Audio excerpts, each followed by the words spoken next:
바다를 공유하는 동아시아의 세 나라, 중국, 일본, 그리고 한국. 이들의 발전과 흥망은 바다를 활용하는 방식과 성과에 영향을 받고 있다. 동아시아의 역사가 황해와 함께 해왔다 해도 지나치지 않다. 갈등과 분쟁 역시 황해에서 시작되고 또 끝이 났다.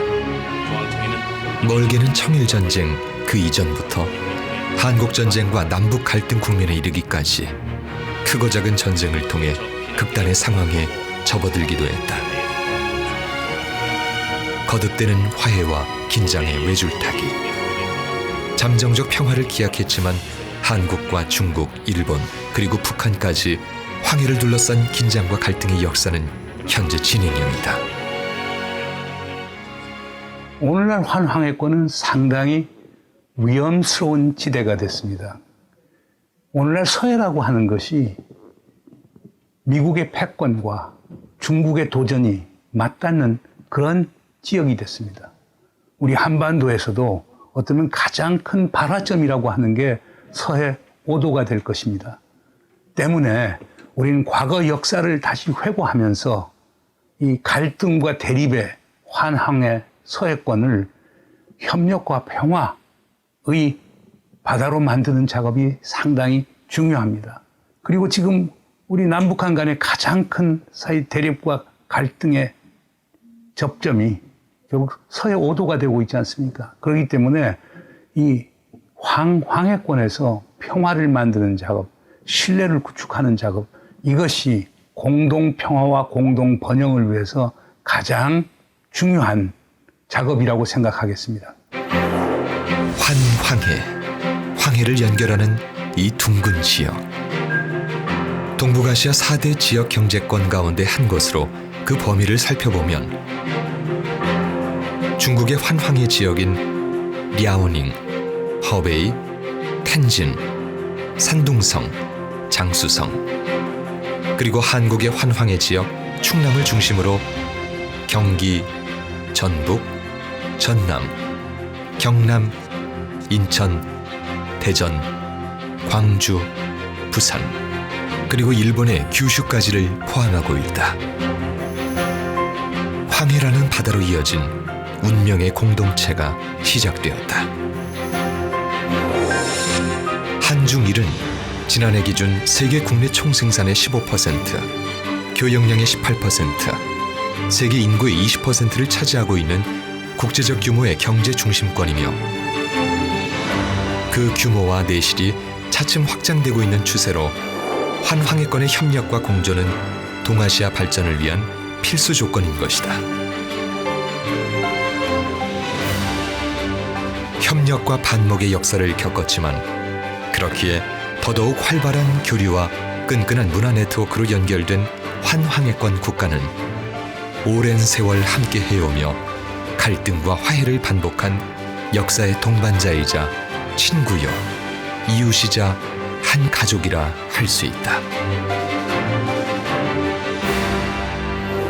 이 오랜 역사를 통해서 보면요, 이 한중일은 때로는 지배와 피지배, 그리고 또 침략, 전쟁의 어려운 시기도 있었지만은 그러나 서로 평화와 공존, 그 번영의 시간도 상당히 오랫동안 지속이 되었습니다.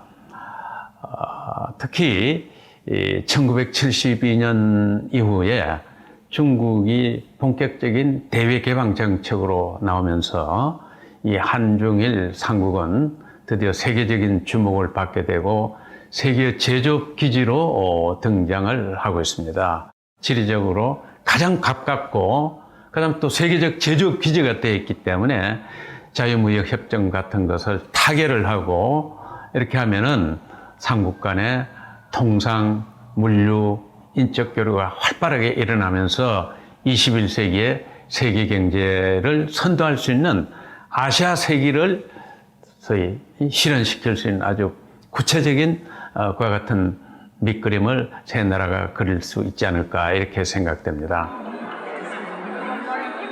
환황해라는 조금은 낯선 단어. 나와 내 나라의 바다인 황해. 황해를 둘러싼 이 지역에 대해 사람들은 얼마나 알고 있을까? 我不知道，我不知道。よくわかりません。 우리가 살고 있는 바다가 바로 황해요. 우리가 살고 있는 이 땅이 바로 환황해의 한 연결고리라는 사실. 쉽지만 어려운 이 가치를 아주 오래전 이야기한 한 사람이 있다. 만주 하얼빈에서 이토 히로부미를 사살하고 순국한 독립운동가 안중근. 환황해권의 암흑기였던 일제 침략기. 그는 옥중에서 한중일의 평화 공동체를 제안하는 뜻깊은 글을 남긴다. 100여 년 전 치열한 전쟁 가운데도 그가 제시한 한중일 교류와 상생의 중요성. 어쩌면 그 염원이 21세기 환황해권의 부흥을 가져온 것은 아닐까? 한국, 중국, 일본으로 대표되는 아시아는 비교적 평화로운 지역이었습니다.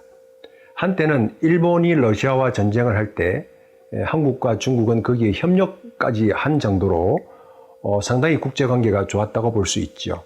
그러나 그 이후에 일본이 한국과 중국을 침략하고 식민 지배를 함으로 해서 이 지역의 평화가 깨어져 버렸죠. 그 이후에 줄곧 이 세 나라는 서로 대립하고 갈등하는 관계를 이어왔죠. 그런 의미에서 이 세 국가의 협력은 매우 중요한 과제인 것이고요. 또 이러한 평화가 기반이 되지 않고서는 어떠한 경제 성장도 지속 가능하지 않다라는 것이 우리가 알고 있는 경험을 통해서 알고 있는 사항인 것이죠. 그래서 동양평화론이라고 하는 것은 안중근 의사가 제창한 것이긴 하지만 우리가 국제 간에 서로 협력하고 서로 교류하는 것을 통해서 동양평화사상과 같이 아시아 지역 내의 협력을 통해서 이 지역의 평화를 구축하고 그 구축된 평화를 기반으로 해서 공동으로 번영하자. 이것이 이 지역에 도움될 뿐만이 아니라 결과적으로 전 세계에도 도움이 될 것이라고 보는 것이죠. 이런 전 세계에 도움이 되는 그 결과를 전 세계가 공유하게 될 것이고요. 특히 우리 아시아 지역에 있는 한국과 중국과 일본이 가장 큰 수혜자가 될 것이라고 생각하는 것이죠. 아주 오랜 옛날 환황해권의 중심에 있었던 나라가 바로 백제다. 충남은 삼국시대 백제로부터 시작된 환황해권 무역, 그 뿌리를 간직한 고장이기도 하다. 백제 근초고왕 시절 바다를 건너 일본과 교류했고 백제 372년부터 황해를 횡단 양자강 하구까지 진출하기에 이른다. 무령왕에서 성왕을 거치며 일본과 중국의 문화를 전하고 물류 공급과 전달의 활발한 교역을 짐작할 만한 유물이 아직도 이곳 충남 부여에 남아있다. 당시 백제인들이 가장 일반적으로 사용한 항로, 그것이 지금 우리가 말하는 환황해권이다. 백제는 매우 진취적이고도 개방적인 나라였습니다. 그래서 중국을 비롯해 주변의 선진 국가로부터 문물을 적극적으로 받아들이고 이것을 다시 자기 전통과 조화롭게 발전시키면서 그것을 또 이웃 나라에 전해주는 그런 역할을 많이 했습니다. 그래서 그 당시에 고대 동아시아 지역에서 문물 교류의 허브 역할을 했다고 볼 수가 있습니다. 그 구체적인 증거를 말씀드린다면은 일본에 남아있는 증거들을 보면은 백제의 독특한 건축 기술인 와적기단 기법이라는 것과 당시로서는 첨단의 토목 기술이라고 할 수 있는 부엽공법 같은 것들이 일본의 고대 유적을 발굴해 보면 그대로 나타나고 있습니다. 이 백제에서 전해주었다는 것을 보여주는 것이죠. 또한 잘 아시는 것처럼 왕인 박사를 일본에 보내서 논어와 천자문을 전달해주면서 일본이 고대 국가로 성장할 수 있는 기틀을 만들어주기도 했습니다. 이와 같이 백제는 고대 동아시아 문명의 형성하는 데 아주 그 중심 역할을 했다고 할 수가 있습니다. 한민족의 해륙 네트워크, 환황해권의 기틀을 다진 나라. 백제의 역사와 정신이 이 땅에 깃들어 있다. 삼국시대 백제를 기반으로 펼쳐진 아시아 실크로드. 그 가치 있는 시간은 삼국 문화의 꽃을 피우는 계기가 되었고 중국과 일본에도 막대한 영향을 끼쳤다. 그 기회와 평화의 바닷길이 환황해이며 그 바다를 기억해야 할 이유가 바로 여기에 있다. 환황해권의 또 다른 중심, 중국 산동. 산동은 우리나라와의 긴밀한 교류로 환황의 유교 문화 교류와 연구를 진행하고 있다. 그중 본격적 논의와 진행이 이루어지고 있는 것이 충청 유교 네트워크. 중국 정부로부터 전폭적인 지지를 받고 있는 유학고등연구원은 연구원과 유학뿐만 아니라 역사, 민속학 등 전반에 걸쳐 교류를 계획 중이다. 산동성은 중국을 떠받치는 경제, 군사, 정치, 교육, 문화 모든 면에서 중국 전체를 떠받치는 4개의 기둥 중에 하나입니다. 근데 우리나라는 그걸 잘 몰라요. 그래서 이 산동성이 얼마나 중요한지를 잘 모르는데 이것을 깊이 인식하고 교류를 해야 되고 사실은 유교만이 아닙니다. 그리고 유교라는 개념은 상당히 넓어서 우리가 알고 있는 많은 사상가들 공자, 맹자, 순자, 묵자 그리고 병법으로 유명한 손자 그리고 이 일찍부터 중상주의를 채택해서 중국적 자본주의를 발전시킨 제나라의 명재상인 관중 이 모든 사람들이 산동이거든요. 산동 사람들이고 근데 그것이 과거가 아니고 현재 그리고 미래까지로 이렇게 이어지고 있다라고 하는 것입니다. 중국의 명문이자 산동 지역을 대표하는 대학인 산동대학교. 중국을 이끌어갈 미래이자 지식층인 산동대 학생들은 환황해권 그리고 황해에 대해 얼마나 알고 있을까? 黄海地区的概念，不大认识，不大明白，没大接触过这个词儿。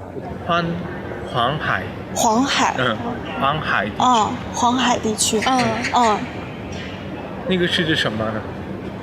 就是属于中国的，根据你们的人文，就是属于中国的一片海域，渤海、黄海、东海、南海，就是临近中国的一片海域。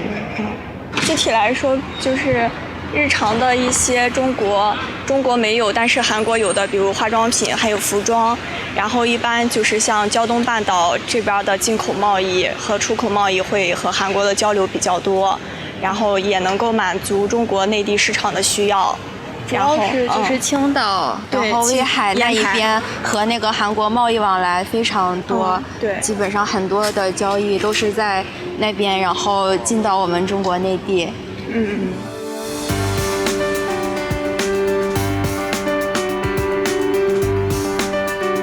산동대학교는 중국 유교 연구의 집대성지다. 산동대학교의 유학고등연구원은 중국 정부로부터 유학 관련 학술 활동에 대한 전폭적인 지지를 받고 있다.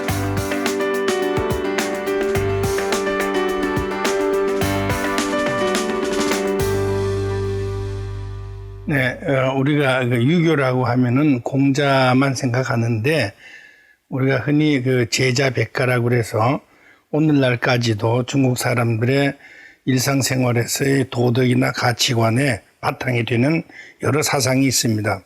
이것이 모두 산동성을 중심으로 해서 고대로부터 이루어진 것이기 때문에 첫째는 중국 사람들의 생활세계를 알기 위해서도 그렇고 또 이 동아시아의 그 문화적인 어떤 공통분모를 찾는 데 있어서도 이 산동성을 중심으로 하는 이 황해 일대의 그 문화 교류라고 하는 것이 중요하다고 생각합니다. 이 지도를 잘 보시면은 이 산동성, 강소성과 마주한 곳이 바로 경기도와 충청도입니다. 그렇기 때문에 아주 고대로부터 이 해상을 통한 교류라고 하는 것은 상당히 많이 있었을 것으로 생각합니다. 특히 거기는 당진이라고 하는 곳이 있죠.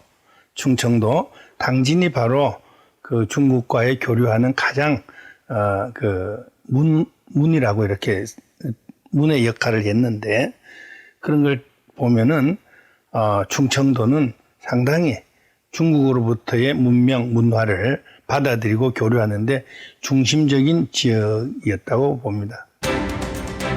산동은 대한민국, 특히 충청남도와 긴밀한 관계에 있는 중국 지방자치단체다. 한때 자연재해로 도시 자체가 큰 고비를 겪었지만 지금은 신생 중국의 성장 동력으로 거듭나고 있다. 특히 산동은 백제뿐 아니라 신라와의 교류도 활발했음을 산동대 유학고등연구원에서 확인할 수 있었다. 당시 신라와 산동 사이에는 수많은 유학생들이 오가며 학문을 교류했었다고 한다. 唐朝，中国的唐朝，有不少新罗的，也就现在韩国，来中国留学的学生。韩国来山东的使者，也有文化人物，也有这个佛教人物，他们大部分都是在山东，胶东半岛，在蓬莱，在莱州登陆，在这儿上岸，从这儿再到长安去。 所以这个交往，山东和韩国的交往很密切，很密切。 이번엔 산동 박물관으로 향했다. 중국의 대표적 박물관인 이곳에는 한국과 관련된 유물이 꽤 많은 비중을 차지하고 있다. 그리고 우리는 이곳에서 환황해권의 기틀을 닦은 한 명의 역사적 인물을 마주했다. 중국인 항해사 서복. 그는 그 옛날 한국과 일본, 중국을 오가며 지금의 환황해권의 해상 교역, 그 항로를 개척한 입지전적 인물이었다. 但是我们也做历史研究的人，我们可以通过其他的一些材料来证明这个时期有很多的这个大陆人，特别是山东人。 在战乱时期，可能这个移居到汉半岛。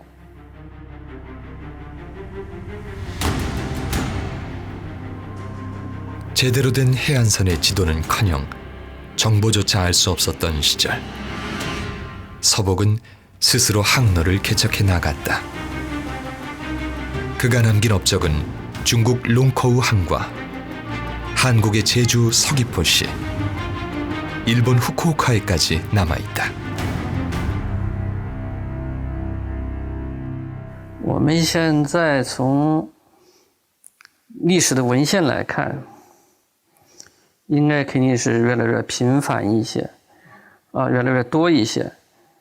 最初的是民间的，我们后来看到的。 应该这个已经是汉代以后了，就是中国的魏晋南北朝时期。主要包括官方的使节就开始采用从山东，在直接就是通过登州的，我想你们可能渤海海峡有长山岛，有这个庙岛啊，然后到大连，中国辽东半岛的人口。 这一带来航行，这是实际上是涉及到一个古代的航行的一个技术问题。因为最初的这个海上航行主要是靠这个沿海岸的航行。 이번엔 산동성에 있는 곡부시로 향했다.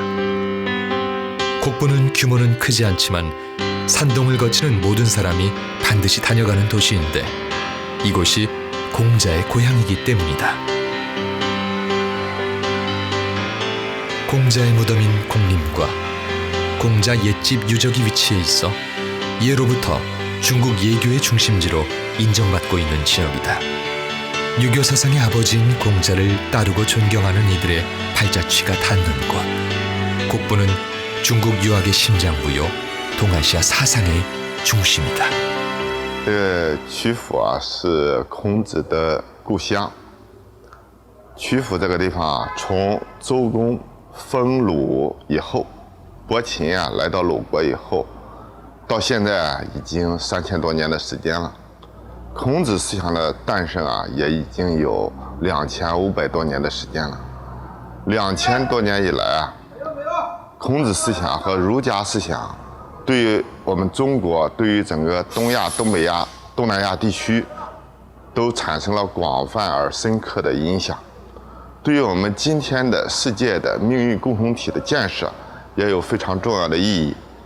特别是我们中国和韩国文化交往中，孔子思想、儒家思想起了非常重要的作用。 공자의 생가가 있었던 터. 관광객들로 늘 북적이는 이곳에서 사람들은 묘한 일체감을 느낀다. 유교라는 사상 아래 긴 세월 의식과 문화를 공유한 이들의 본능적 교감인 것이다. 육아의 창시자인 공자는 동양 인문 정신의 표대를 세웠다는 평가를 받는다. 这里是孔府，是孔子的后代嫡系长孙住的地方，非常的宏伟庞大，是官衙与内宅合一的建筑。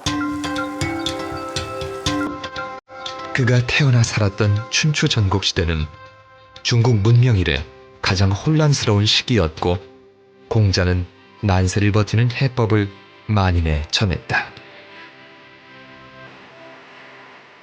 공자는 중국인들의 마음의 고향이고 동아시아인의 정신적 원천 가운데 자리하고 있는 인물이다.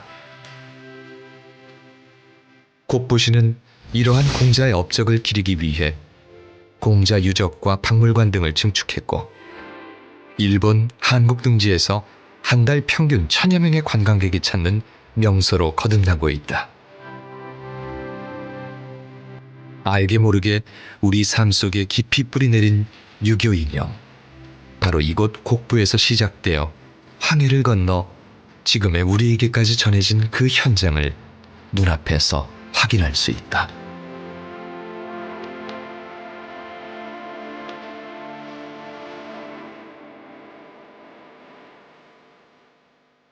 这个地方啊，是我们曲阜孔子研究院和韩国文化交流中非常重要的一部分展览。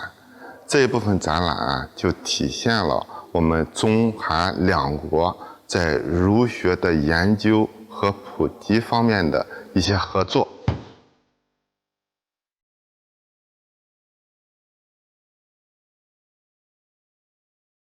중국의 유교는 공산주의와 시대의 격변을 맞이하며 그 중심을 잃고 쇠퇴해 간다. 오히려 황해를 통해 건너온 유교는 충남에서 그 뿌리를 내리고 한국 유교의 양대 산맥 중 하나인 기호학파의 중심지로 김장생, 김집, 성시열, 윤증 등을 통해 연구 개선되었고 도민의 삶에 현재까지도 많은 영향을 끼치고 있다.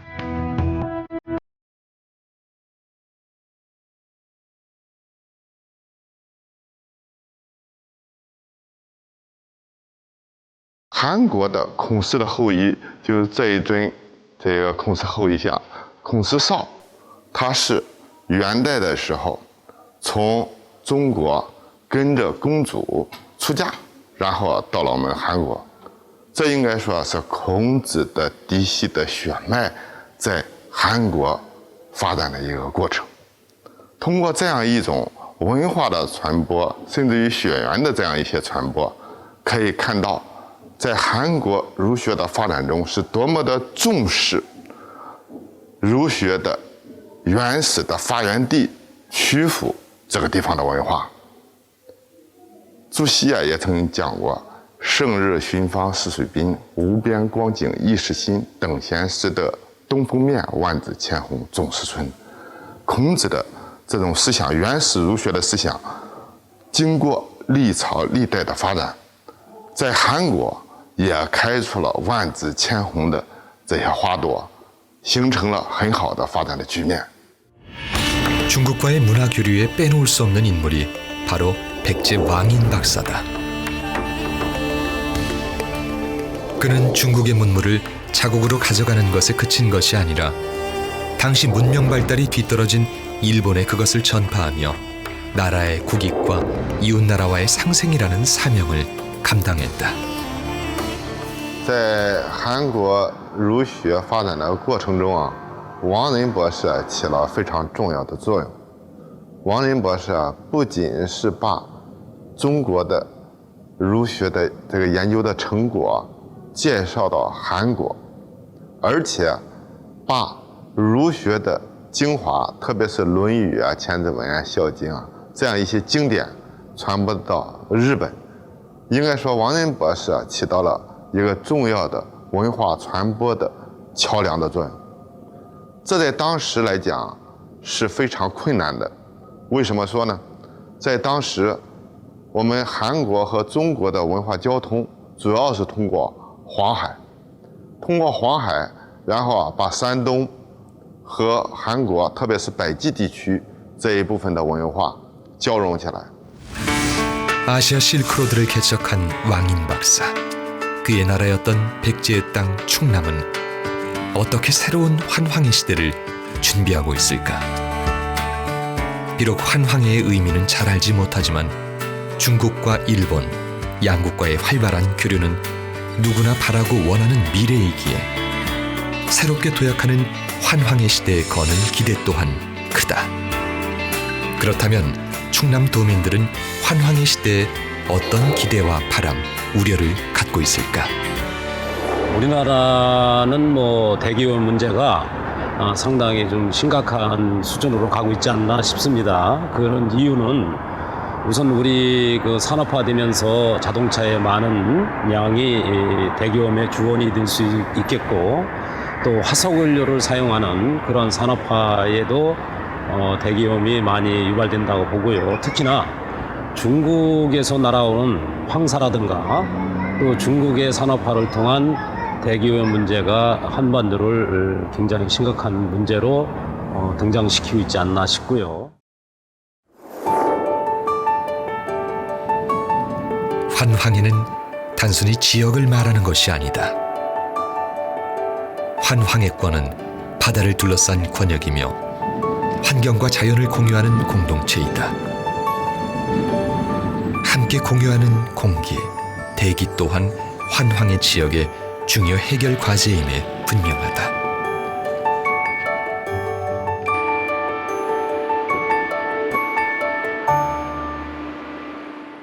지금 모든 국민들이 우려하고 있는 문제 중에 하나가 우리나라의 미세먼지 문제인데요.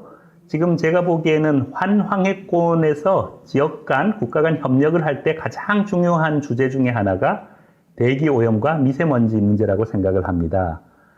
아시다시피 중국은 급속한 산업화로 해서 굉장히 많은 대기 오염 물질과 미세먼지가 발생하고 있고, 그것이 황해를 넘어서 우리나라로 들어오고 있습니다. 또한 충청남도에 있는 많은 화력발전소에서도 미세먼지가 생산되고 그것이 우리나라 전국적으로 퍼져나가고 있습니다. 그런 면에서 중국과 우리나라 그리고 일본까지 포함해서 환황해권의 국가와 지역들이 미세먼지와 대기오염 문제를 공동으로 다루면서 국민들이 안심할 수 있게 해결책을 찾아주는 것들이 우리 환황해권에 있어서 매우 중요한 과제라고 생각을 하고요. 특히 화력발전소가 많아서 미세먼지 문제로 오랫동안 고민을 해왔던 충청남도가 그 일에 앞장서서 나가는 역할을 하기를 기대합니다. 미세먼지와 화력발전에 대한 해결 방안에 대해서 대안을 내놓고 있고, 그것이 이 환황해를 둘러싼 지역과 국가 간의 상호 교류의 중요한 주제가 되기를 희망합니다. 바다는 끊임없이 흐르고 움직이고 변화한다. 지금 우리의 바다가 곧 중국의 바다가 되고, 지금 일본의 바다가 곧 우리의 바다가 되듯 황해는 환황해권 국가가 공유하는 자원이다. 바다라는 커다란 어장을 공유하고 해양 생태계라는 어족 자원을 함께 지켜나가야 하는 이유가 바로 거기에 있다. 보다 청정한 황해는 어느 한 나라만의 노력만으로는 불가능하며 어느 한 나라와의 불협도 허용되지 않는다는 것은 환황했건 국가 모두가 잘 알고 있는 원칙이며 질서다. 살기 좋은 대기질과 풍부하고 푸른 황해를 지켜나가는 노력은 환황했건 국가의 궁극적 목표일 것이다.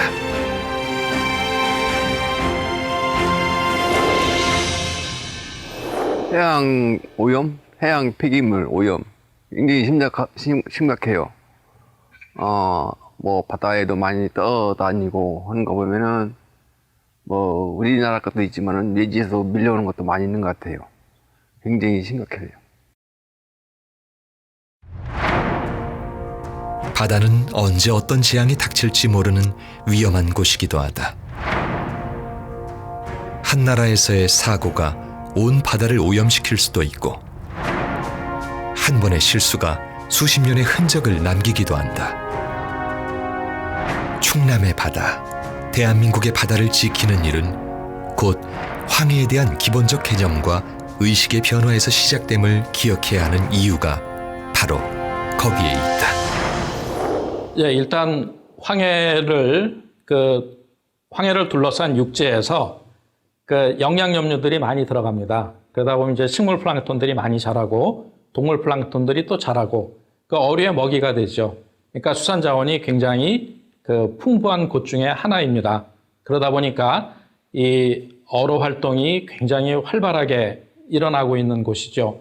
우리나라도 지금 황해 수산 자원 남획 때문에 예전에 우리가 많이 먹던 조기, 지금은 구경하기 힘들어졌습니다.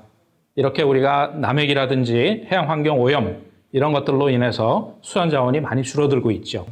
기후변화와 지구온난화로 인한 황해의 달라지는 생태계 역시 환황해권 국가가 긴밀하게 공조해 해법을 모색해야 하는 과제 중 하나다. 이러한 일련의 노력이 모여 보다 넓고 방대한 환황해권의 시너지 효과를 일궈내는 것이 우리 모두의 바람일 것이다.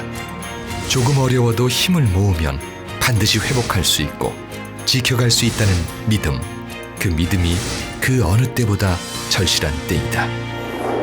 이렇게 다양한 자원이 있다 보니까 사람들이 황해 개발을 그동안에 너무 많이 해왔습니다. 그래서 여러 가지 환경 오염 때문에 많은 문제들이 축적이 돼 있고요. 특히 우리나라, 중국 보면은 대도시들이 황해 주변에 있습니다. 그래서 오염물질이 많이 들어가죠. 우리가 전 세계 바다는 하나로 다 연결돼 있습니다. 그래서 어느 한 나라가 환경 보존을 한다고 해서 해양 환경이 깨끗해지는 건 아니죠. 그래서 황해를 공유하고 있는 나라들이 모두 같이 협력을 해서 해양 환경 관리를 하지 않으면 이 황해의 해양 환경은 좋아질 수가 없습니다. 환황해권 시대의 도약이 기대되는 또 하나의 이유가 있다. 앞으로 여기 중국과 우리 터미널이 이제 국제 여객선이 취항이 되면서 이 서산뿐만 아니라 이 충남 경제에 상당한 경제 효과를 기대할 수 있는 그런 요인이 생겼다고 생각합니다. 앞으로 우리 충남 지역 경제에 크나큰 도움이 되지 않을까 생각이 됩니다.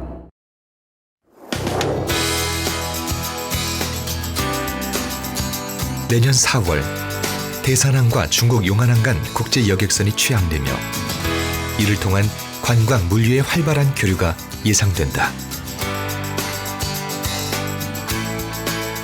지난해 공식 발효되어 고주파 의료기기, 항공 등유 등 958개 품목에 대해 관세가 철폐된 한국과 중국 간의 자유무역 협정, 이른바 한중 FTA로 인해 환황해권의 지각 변동이 예고되는 시점에서 위기를 기회로 만들 수 있을 것인가? 쉽지는 않겠지만 그 가능성은 무궁무진하며 분명 해볼 만한 도전임은 확실하다. 중국이라는 거대 시장, 새로운 출발점에 서 있는 우리로서는 철저한 계획으로 새로운 환황의 시대를 맞이해야만 한다.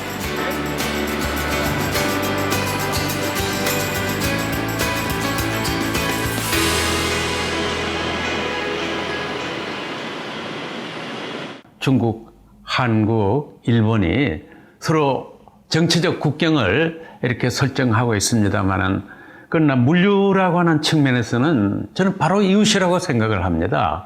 중국의 상해, 그다음에 천진, 또 한국의 여같이 인천, 그다음 평택, 당진, 뭐 군산, 목포에 이르기까지, 그리고 또 일본 남쪽의 후쿠오카부터 시작해 규슈 지방에 있는 많은 항구들하고 서로 조직적으로 체계적으로 연계가 된다면은 지금 삼국 간에 일어나고 있는 해상을 통한 물동량 수송 비용이 아주 대폭적으로 절감이 될 수가 있다, 이렇게 보고 있습니다.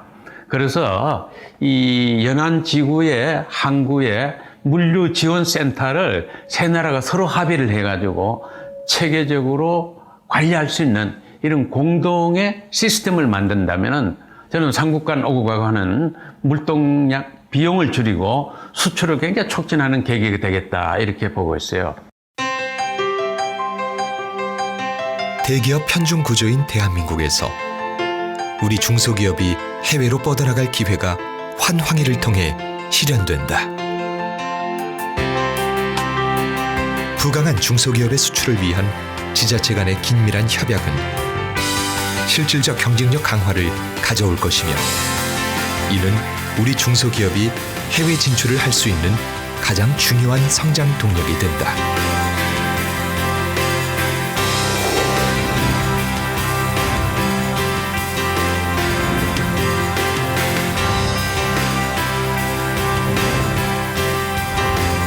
단순히 물류와 경제적 교류에서 그치는 것이 아니라 우리의 먹거리와 문화, 생활 양식까지 섞이고 교류하고 공유하며 일자리 창출 등의 경제 영역을 넓혀가는 것이 환황해권 시대의 궁극적 가치를 실현하는 길임을 기억해야 할 것이다. 한국의 연예인을 좋아하고 드라마를 보는 것만이 아닌 한국과 중국과 일본은 황해를 공유하는 한 문화권에 속해 있다는 사실을 인식한다면 갈등과 분쟁 대신 화합과 상생이라는 꿈에 한 발짝 다가설 수 있지 않을까.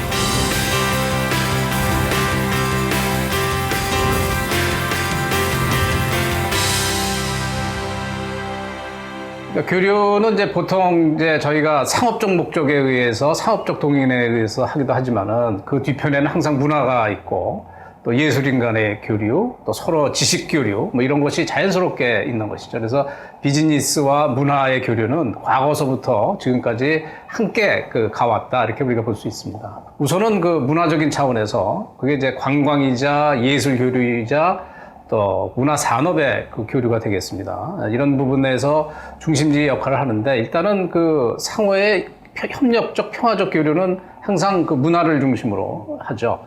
근데 우리가 이 그 교류에 있어서 이 문화는 문화로 그치지는 않습니다. 우리가 이미 알려진 바와 같이 문화라고 하는 어떤 스포츠나 예술뿐만 아니라 이 컨텐츠, 관광, 이런 그 산업 규모가 미래 먹거리가 됨으로 해서 우리가 잘 알고 있고 우리를 먹여 살려왔던 그 조선, 철강, 반도체, 심지어는 휴대폰까지 다 포함을 해도 이런 그 문화가 그 가지고 있는 그 산업의 크기에 못 미칩니다. 그래서 우리가 이런 그 문화 교류를 통해서 산업을, 미래 산업을 일으킬 수 있는 잠재력도 우리가 아주 중요하게 생각을 해야 된다, 이렇게 판단이 됩니다.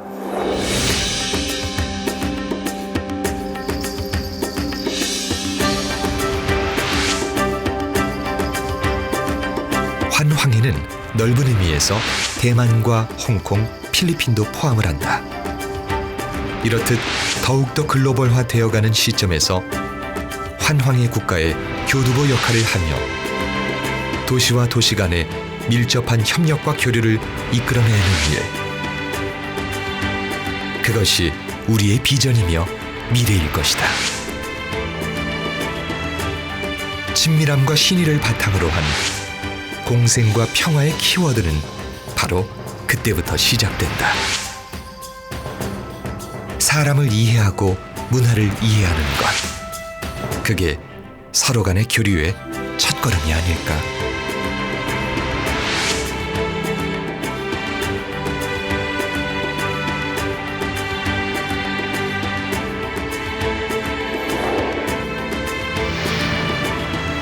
지구 반바퀴를 돌아가면 맞닿는 지중해와 발트해 연안. 이곳에서 우리는 환황해권의 청사진을 엿볼 수 있다.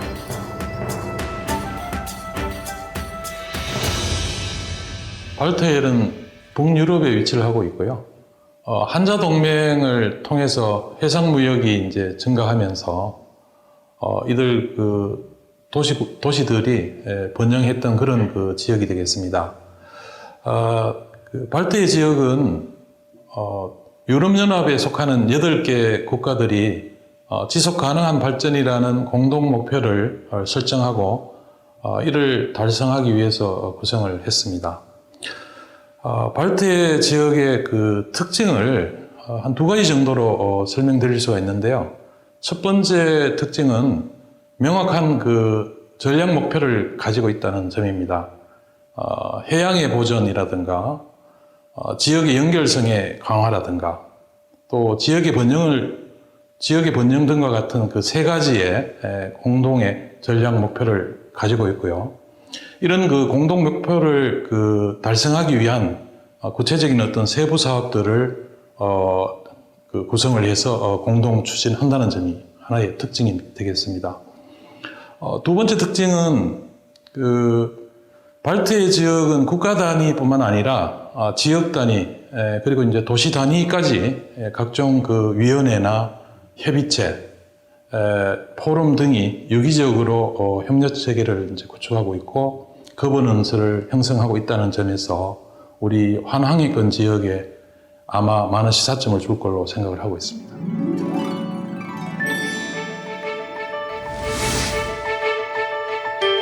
이곳에도 황해처럼 한 바다를 둘러싼 나라들이 공동체를 맺고 평화를 도모하며 살아간다.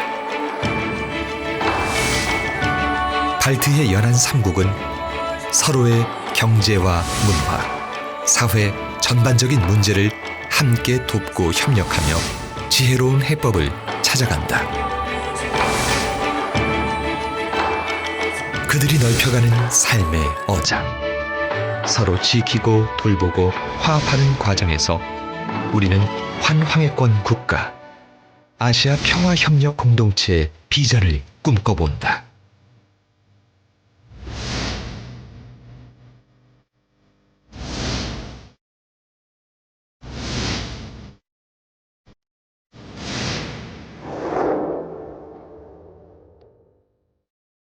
(1400년) 전 황해의 중심으로 아시아의 실크로드를 주도하던 백제. 내 나라의 우수성을 이웃나라에 전했던 그 시절의 백제처럼 경쟁보다는 상생을, 견제보다는 협력을 강조해야 할 것이다. 왕인박사의 뜻을 이어받은 충청남도는 환황해의 중심에서 평화와 화합의 시대를 새롭게 인도해 나가야 할 것이며 긴장과 갈등의 역사를 넘어 번영의 바다를 만들어야 할 것이다.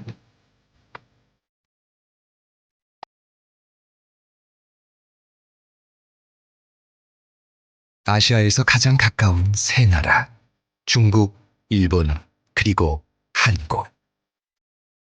이 세 나라가 공유한 바다, 황해.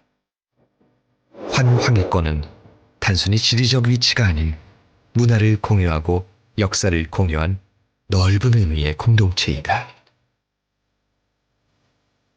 세 나라가 함께한 그 긴 세월, 쌓인 갈등을 이제는 봉합하고 상생으로 평화를 추구해 나가는 것만이 동아시아의 도약을 가져올 수 있음을 지금 이 순간 바로 우리 자신부터 깨달아야 할 것이다. 나는 동북아의 경제 공동체, 평화와 번영의 공동체, 양국을 이해하고 그리고 또 비즈니스를 또 한 차원 높게 키우고 새로운 산업을 일으키는데 아주 중요한 역할을 합니다. 충남이 가장 쉽게 그 교류 협력할 수 있는 분야부터 사업을 추진했으면 하는 생각을 가지고 있습니다.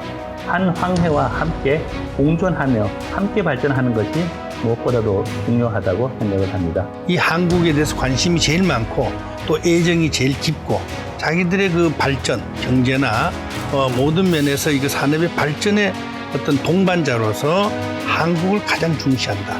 그리고 황해를 우리가 그 지혜롭게 사용할 수 있는 그런 방법을 개발을 해서 같이 노력하는 것이 가장 중요하다고 봅니다. 충청남도만이 황황해 평화권, 황황해 공동 번영권이라고는 구상을 갖고 나오고 있습니다. 이거는 상당히 바람직한 지방 정부의 이니셔티브가 아닌가 생각합니다.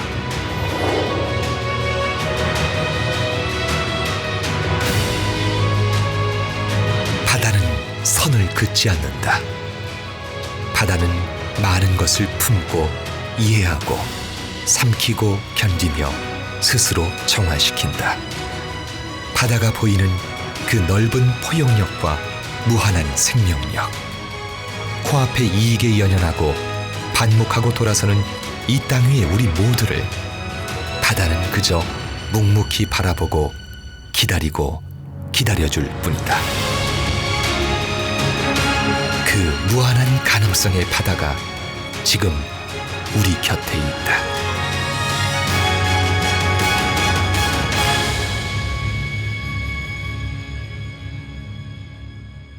현재로서는 매우 혼란스러운 국제관계를 가지고 있지만 국제관계의 문제를 떠나서 지방자치단체들 간의 협력이 지금은 필요한 시점이 아닌가 싶습니다. 충청남도와 중국의 연안에 있는 각종 지방자치단체, 조금 더 확장하면 일본, 그리고 베트남을 비롯한 동남아시아 여러 국가들과 협력할 수 있는 그런 기반이 될 것이라고 보고요. 아시아의 중심지로서의 역할을 해나가는데 매우 중요한 역할을 하게 될 것이라 보고요. 그런 면에서 앞으로는 국제협력이 지방자치단체들 간의 국제협력을 통해서 국가 간 협력으로 이어지는 그런 형태로 발전해 나갈 필요가 있지 않을까 이렇게 봅니다.